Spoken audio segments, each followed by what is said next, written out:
what else do we look for when we're picking a stock? There must be some other things we look for. I'd say I try to find companies that they use any money that they raise very well. So this is kind of hard because it's sometimes a company can raise money, whether debt, equity, whichever way they choose, and they can do something with the money. They can buy another company. They can build up a new factory. They can do a lot of different things, build out software. But a lot of times I try to look back at the past. So if this is a company that's been listed for a while, what happened the last time that they raised money?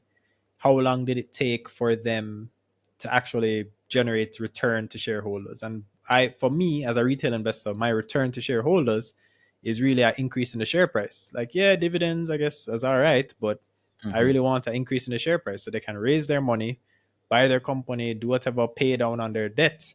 But you always kind of have to look back and say, when they raised the money the last time, did it actually help? Because sometimes what happens is that companies will take on money.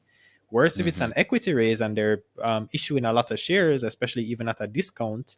Yeah. And depending on what they do with the money and different factors at the time, because they could raise money and then, COVID could hit. Interest rates could rise and stuff like that. And you sound like you're talking about a very specific company. You have a company in mind? No, not really. I mean, no, you sound like you have a specific company in mind. Not really a specific company. Nah. But set up companies. We can talk about them because I think it's good to give examples because people can also look back. So right, they could listen to what we said and say, maybe this did actually happen. A company took on money and maybe didn't perform as well or so on. So Derrimon Trading. I know you have a company in mind, bro. No, they're just one of them. It could have been another one, but for example, maybe I'll try to put a screenshot or something. But for the audio listeners, in 2020, for that whole year, 2020, January to December, they made, I think it was like just under 13 billion in revenue and just under 300 million in profits, Jamaican, right? They did their APO. They raised, I think it was like $3 or $4 billion, right? Huge amount of money. They gave a discount to existing shareholders. And then if you look at, for example, what they're doing so far. So I think the most recent report at the time we're recording is from January 2023 to June 2023. They're actually making losses right now. So yeah, their revenue is about 6.3 billion Jamaican. They're actually made about 50 million Jamaican in losses. So they're not even profitable for the last 6 months. So if you even look at, for example, the share price. So right now, Derrimon, let's see. Derrimon right now is at $1. They were recording. It's at a $1.81. Right? $1.81. The APO price was, for existing shareholders, it was $2.20. And then for key investors or non-reserved, it was $2.40, or the general public. So imagine you buy your shares at $2.40, and this was back like end of 2020. And right now, those shares the market decides are worth $1.81. That's down 30%. And this is 2023 we're talking about. That's almost that's really 3 years ago. The company is making losses now. They took on billions of dollars. The question, I mean, it's always hard because I said there's different things that go on in the market. For example, right now, interest rates are being raised. There's a lot of pessimism for the market. But at the end of the day, you have to realize, think about it. I think about something like this, and I'm like, suppose Derrimon wanted to do another equity raise at some point.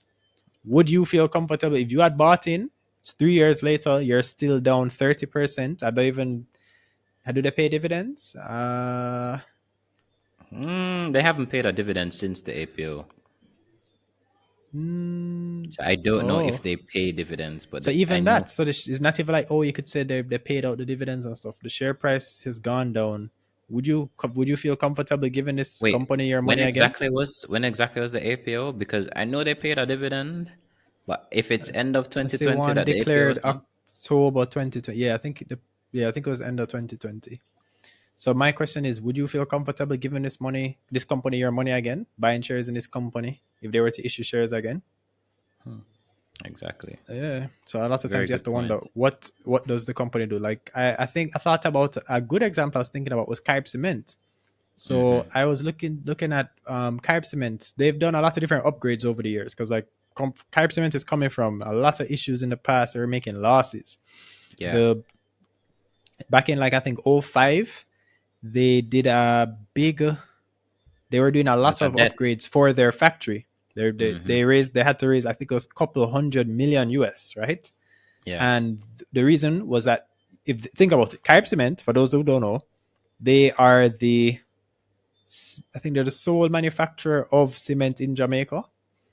Some cement is imported, manufacturer. but I think Yeah, there's like a limit by the manufacturer. government, like say it's 10% or something like that. So essentially, they run a monopoly essentially for the cement industry in Jamaica. They had a certain level of cement that they could produce. I think it was 650,000 metric tons of clinker, which is the precursor to cement. That was their rate back then in '05. And they're like, we make money from cement. We want to be able to make more cement so that we can make more money. Whether that is we're exporting cement to other countries, but we believe Jamaica is going to be doing a lot of infrastructure upgrades, building a lot of roads and stuff like that, buildings. So we want to be able to supply the Jamaican market with cement. So let's take this money and then let's build up this factory so that we can produce more. And about a few years later, I looked at it, I think it was 5 years later, they were essentially able to double the amount of cement that they made. And it's not like you immediately saw, an increase in the share price because they were still going through some issues. I think they were even making losses. But if you look at back then what Carib Cement's share price was versus what it is now, I would consider that a good use of capital because at the end of the day, as much as people might say, oh, Carib Cement's price now is boring, back in '08, Carib Cement's price was like $10.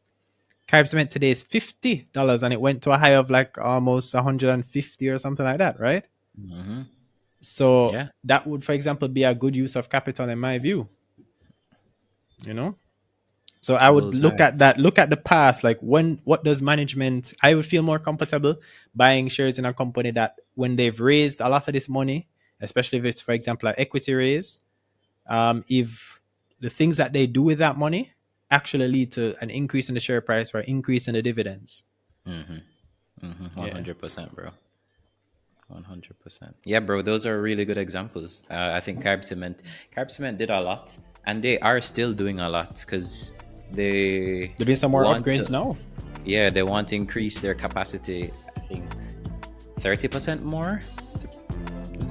I think it's a 30% increase in capacity. So they're clearly bullish on construction, and they're meeting Jamaica's needs. They're barely meeting Jamaica's needs, but they're meeting Jamaica's needs. Imagine now if they're looking to export as well. So yeah, 100%, 100%. Carib Cement is like a bullseye example, really good example. Also, I want to, for me, I love, and this is my strategy, I love to buy companies that are not